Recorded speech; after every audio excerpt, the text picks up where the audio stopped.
Hello ভিডিস! সবাইকে welcome জানিয়ে শুরু করছি আজকের আমার ফুল ভিডিওর একটা টিউটোরিয়াল। তো আজকে ফুল ভিডিওটা আমি করেছি একটা সুন্দর ফটো ফ্রেমের, যেটা পদ্ম ফুলের ভাইরাল ফটো ফ্রেম। তো সবাই দেখছি পদ্ম ফুলটাই বিশেষ করে বানাচ্ছে, তো আমি ভাবলাম পদ্ম ফুলটাকে বানিয়ে শুধু টবে রাখবোই কেন? তোমাদেরকে একদমই সুন্দর করে প্রফেশনাল ভাবে শিখিয়ে দেই যাতে তোমরা ওয়ালেই এটা ঝুলিয়ে রাখতে পারো। ও আরেকটা কথা বলতেই তো ভুলে গেছি। আমি কিন্তু মাত্র ৳৫০ দিয়ে এই টিউটোরিয়ালটা তৈরি করেছি। এত বেশি টাকা খরচ করতে হয়নি আর কার্টন তো আমার বাসায়ই ছিল।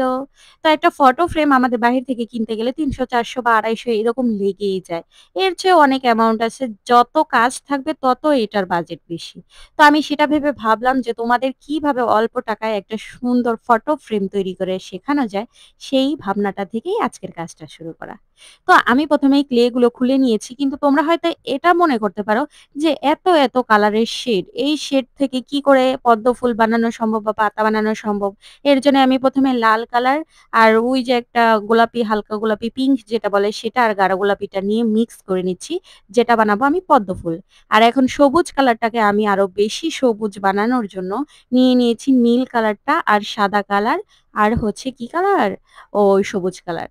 সেগুলো মিক্স করে নিলেই দেখবে অনেকগুলো পাতা তুমি এই ক্লেটা দিয়েই বানাতে পারবে। আর আমার কেমন জানি কাজটা হুদিস হচ্ছে, আমি বুঝতেই পারছি না, হাত থেকে পড়ে যাচ্ছে, ছিটকে যাচ্ছে। মনে হয় আজকে আমার হাতে এই কাজটা হতেই চাচ্ছিল না। কিন্তু ফাইনালি আমি কাজটা করেই ফেলেছি, কারণ যতই কাজ আমার হাতে না হোক, আমি কিন্তু চেষ্টা করি অবশ্যই ভিডিওটাকে খুব সুন্দরভাবে ফুটিয়ে তুলতে।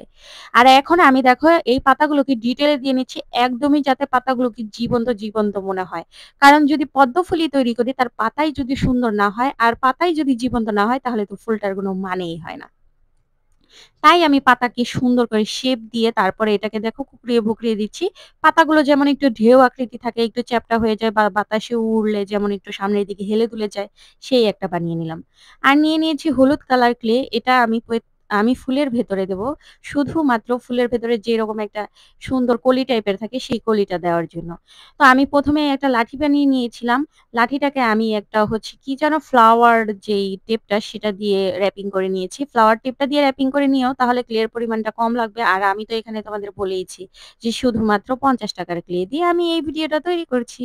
তো তার জন্যই আমি বেশি ক্লে ইউজ করতে পারিনি। খুব কিপটামো করে ক্লে ইউজ করে এটাকে আমার বানিয়ে নিয়ে তৈরি করতে হয়েছে। আর আরেকটা কথা বলতেই ভুলে গেছি, আমার কাছে শুধু একটা ক্লেই বক্সই ছিল। তার জন্য আমি ভাবলাম যে তোমাদের এই আইডিয়াটা তো আমি দিতেই পারি। যখন তোমরা অভাবে পড়বে তখন আমার মতো এরকম গরিব টিউটোরিয়াল ফলো করবে। তাহলে তোমাদের অবশ্যই খুব আয়ের আশঙ্কা থাকবে। তো আমি কথা বলতে এখন ফুলের পাপড়িগুলো বানিয়ে নিচ্ছি। পাপড়িগুলোকে সুন্দর করে গোল করে পরে লম্বা লিচি কেটে পরে হাত দিয়ে চাপ দিলেই পাপড়ি হয়ে যাবে। তোমরা একটু লম্বা করার চেষ্টা করো, কারণ আমি পরে ফুলটা বানিয়ে বুঝতে পেরেছি যে এটা যদি আমি একটু লম্বা বেশি করতাম তাহলে হয়তো আমার একটু বেশি ভালো হতো। তারপরে আমি মন মাটির কালার দিয়ে কালার শেড করে নিয়েছি। তোমাদের অবশ্যই আমি আমার কালার গুলো দেখিয়ে দিয়েছি। কারণ কালার গুলো যদি মন মাটি ইউজ করো এটার ভেতরে একদমই আরো গ্লোসি ভাব চলে আসে। এখন আমি ফুলটা আস্তে বানিয়ে ফেলবো। একটা করে পাতা দিয়ে দিচ্ছি। ফুলের পাপড়ি যেটাকে বলে, সরি পাতা না সেটা। পরে পাপড়িগুলো দিয়ে নিবে এরকম একের পর এক পাপড়ি দিয়ে নিয়ে সুন্দর করে একটা শেপ দেবে। যাতে শেপটাকে একদমই ফুলের একটা জীবন্ত রূপ ধারণ করে সেই টাইপের দিয়ে নেবে। তো আমি কিন্তু ফাইনালি ফুলটা করেই নিচ্ছি। তো ফুলটা করতে তোমাদেরকে একটা কথা বুঝিয়ে দেই এবং শিখিয়ে দেই যে ফোম ক্লে দিয়ে নাকি কাজ করে খুব একটা আরামদায়ক লাগে না। তবে আমার কাছে কিন্তু খুব আরামই লাগে।